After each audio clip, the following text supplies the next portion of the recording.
Hello and welcome. This is Jennifer McGuire. I have been getting a lot of emails asking what I think of the We Are Memory Keepers Heatwave Tool. This is a tool that allows you to add foil accents wherever you want on a card. So I thought I'd go ahead and use it in a video so you could get a closer look at it. And I'm also going to show you how to do some kind of tone-on-tone watercolor that you see on those flowers there. Let's get started talking about the foiling. Now, there are many techniques that you can do to add foil to your cards, but this one is great because it allows you to add it in tiny little areas that you want, so you can create little accents on your card. This is the Heatwave tool from We Are Memory Keepers. It's not too expensive, and it really is a fun tool. It has a protective cap on it, and that cap prevents you from leaving it on, which is a good thing.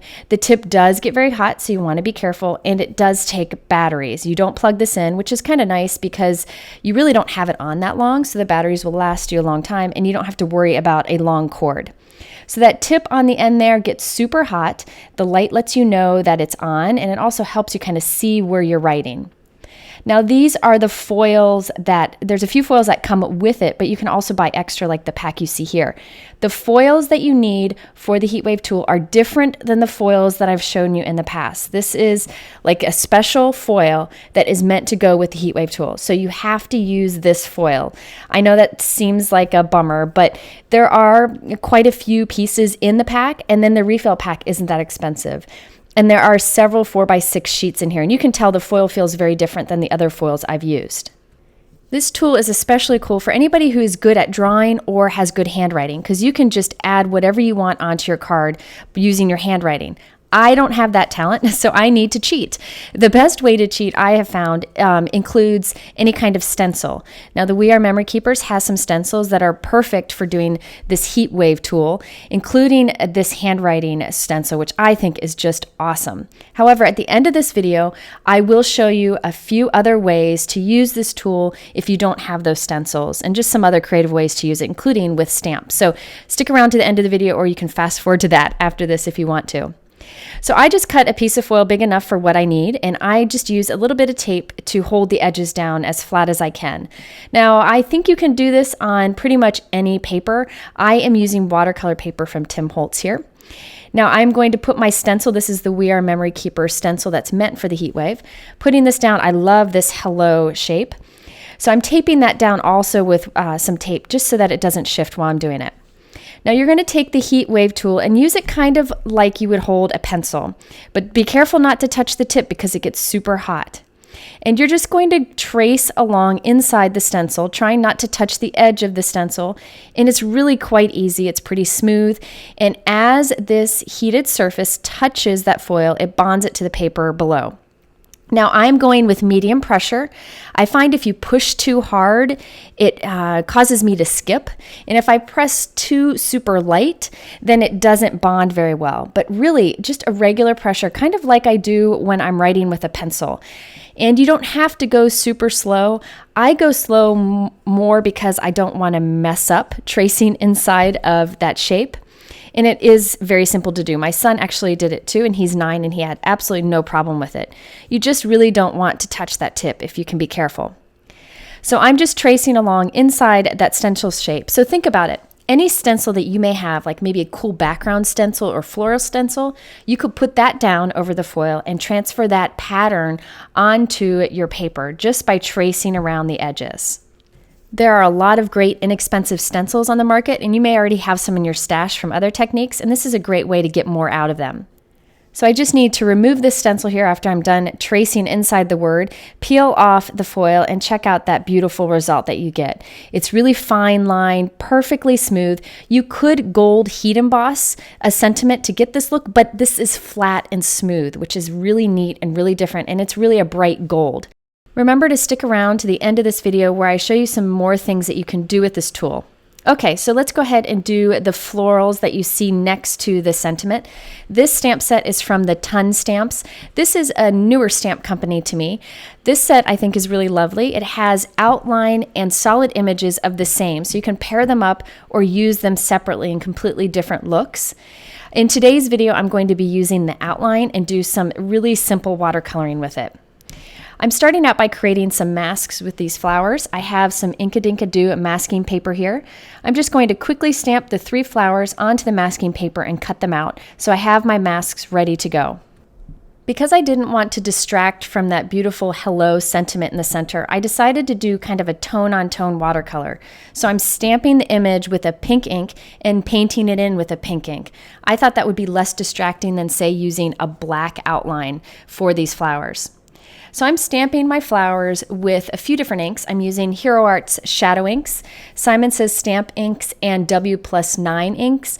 These I found that when I stamp them and let them dry, I can do watercolor over them and they won't bleed. Especially those Hero Arts inks, those are my favorite to use with watercolor. Now I ended up going pretty bold with my colors here. I think this technique would be great if you stuck with soft colors too. So if you stamped all your images in a soft colored ink and then just put a soft wash of watercolor in the inside, it's a great way to get a really subtle look that when you're trying to keep it out of focus, where you want the focus to be somewhere else, like the sentiment that I have here. But I decided to do some bright colors here just to have some fun with it. After I've done my flowers, I'm using my masks so that I can also stamp some leaves around the flowers. By the way, I will list all the inks I used over on my blog, so be sure to check that out if you want to use the exact same color inks. I used 3 shades of pink and 2 shades of green ink. Today I'm going to use the Zig Clean Color Real Brush pens to watercolor in these flowers. You could use any form of watercolor that you may have. I've shown a lot of different watercolor mediums on my YouTube channel in the past. You don't need all of them. I show them all so you can decide which might work best for you and if you wanted to invest in any of them. I'm really happy with the Zig Clean Color Real Brush, and I've read that a lot of my readers are also, so they're a fun one to try out. It's also nice because you can get individual markers instead of packs if you want to. Okay, so the way I'm using the markers today is just for some quick watercoloring into these detailed little flowers. I'm going to try to stay pretty soft with my watercolor. I take the marker and I go right to the paper, just scribble some down in the area where I think the color would be the darkest, like the shaded areas. And then I just take a wet brush and pull that color out towards the tip where I want it to be kind of a lighter color.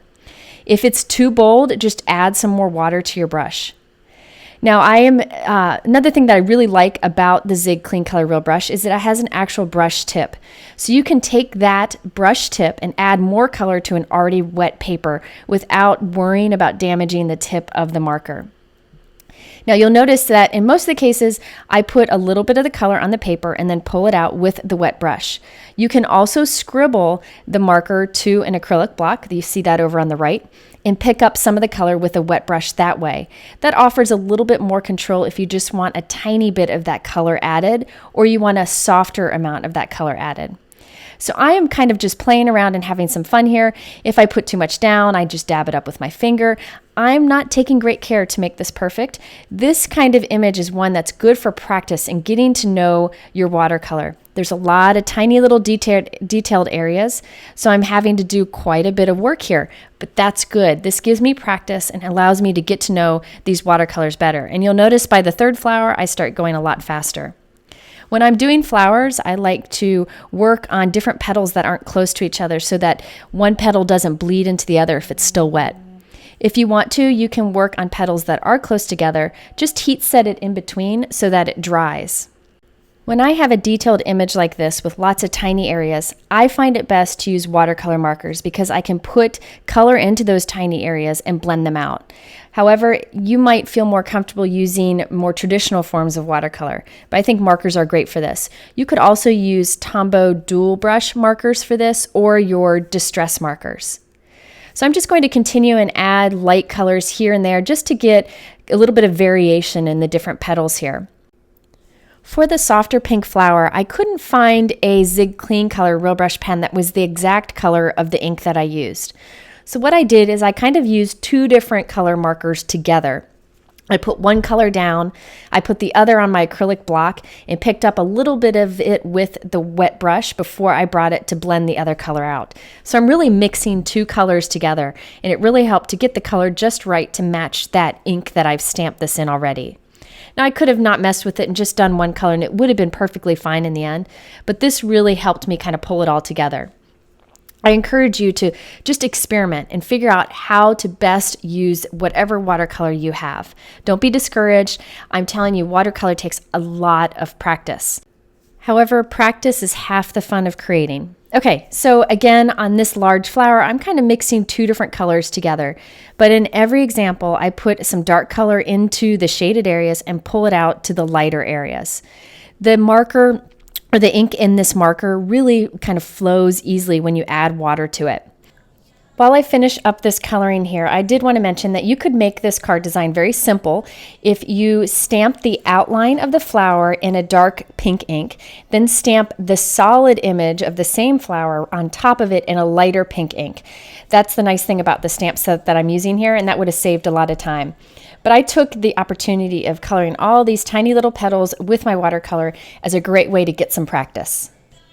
So I finished all my watercolor here, and I decided that the green leaves that I did at the beginning were a little too light compared to those bold flowers. I ended up going darker than I thought I would. So I'm going back with some olivey green. I scribbled the olive marker onto my acrylic block, and I'm picking it up with the wet brush and just adding a little bit of color to those leaves just to make them a bit darker. So you really don't want to keep going over a watercolored image too much because your paper might start to pill. But I haven't gotten to that point here. I'm not seeing that this paper is pilling at all, so I can go back and add a little more color. So there we have it. I have my flowers complete. I tried to keep that tone-on-tone look so that the focus would stay on that gold foil hello in the center. We're in the home stretch here. It's time to pull this into a card. I originally was going to have that whole piece cover the front of a card with just a little bit of note card showing, but I decided to trim it down using a trimming technique that I love. What I do is I put the piece into my trimmer, and I'm going to cut a straight line up to my stamping. So watch, I cut and I stop at the leaf, and then I start again after the image. So I have a cut line around my stamped image. I'm going to do the same on the top also. So I'm going to cut just to the flower and then cut again past the flower. Now this is easy with this type of trimmer. That's one of the reasons I like this type of trimmer. If you don't have a trimmer like this, you can just use a craft knife and a straight edge to cut up to the images. Now for the area where the images are, I'm just going to use my fine tip scissors here to cut around. I'm leaving a little bit of a white trim just for a finishing touch. I really think this technique of trimming is really a great way to just kind of add something unexpected to a card. I also wanted to add a bit of interest to this simple pink note card that I'm using in the background. So I'm inking up a My Favorite Things script background stamp with light pink ink, and I'm going to stamp this tone on tone to a 4 1/4 by 5.5 inch pink note card. Now, I really like script backgrounds or text backgrounds like this one because it just adds a little bit of interest, but it doesn't distract too much. I wanted to add a bit more gold to the project, so I cut a gold foil cardstock matte piece. It peeks out the top and the bottom of our stamped piece. This is from My Favorite Things. It's a beautiful heavyweight gold cardstock. And then I wanted to pop that up on my card. So I'm taking some tiny pieces of foam tape and adhering that to the back of the flowers that hang off the edge. And then I've cut a piece of white craft foam that has a little dimension to it, and I'm adhering it to the back of the entire stamped panel. Putting some adhesive on that, and then I'm going to glue that to the card. And there you can see that really pretty script background, the tone-on-tone pink. And that's it for our card today. However, I promised that I would show you a few more ways to use the Heatwave tool in case it was something that you were considering purchasing. You want to figure out a lot of ways to use it. So one is to use your dies. Here I have die cut the word friend from some white cardstock. This is a Paper Smooches die. You could use any die you may have. I have some cardstock under there and a piece of the Heatwave foil. And now I am using the negative space of that friend die cut as a guide to trace inside with the Heatwave tool. So think about it. Any die that you may have, you can use the negative space as kind of a stencil to trace in with the Heatwave tool. I have invested in a lot of word dies because I use them a lot, and this is just another fun use of them. And check out those fun results. Okay, another way you can use the Heatwave tool is with stamps. So I am stamping this sentiment from Hero Arts with a light colored dye ink. I found dye ink works the best. You don't want anything permanent because we kind of want this to wipe away. And I am just tracing over that word love. You can barely see it there. Tracing over it with the Heatwave tool. If you're worried about getting ink on the tip of your Heatwave tool, you can just wipe it off on a dry cloth. But I didn't find that I needed to. And since that ink doesn't really dry on the foil, we're just kind of moving it aside when we go over it, and you end up with a really nice foiled image. So there you can see the word love. And I think you could do so many things using this technique. You can trace images with foil and then watercolor them in. You can do whatever you want. Now, if you would prefer not to stamp on the foil and use the tool, you could instead stamp with a permanent ink on either a super thin vellum or a tracing paper, or maybe parchment paper, something that's kind of see-through and thin. Put that on top of the foil and trace that with the Heatwave tool. But I found this works great. I don't know that I would use pigment ink because that'd be a lot of ink sitting on the surface. I think that a light colored dye ink is really best for this technique. So there you have a few ways to use the Heatwave tool. It's really a fun little tool. If foiling is something you like, this might be a tool for you. If you're interested in the products, I link to the main ones in my YouTube description below, and I have a whole lot more over on my blog at jennifermcguireinc.com, including a really fun giveaway. Thanks for spending time here, and I hope to see you again soon.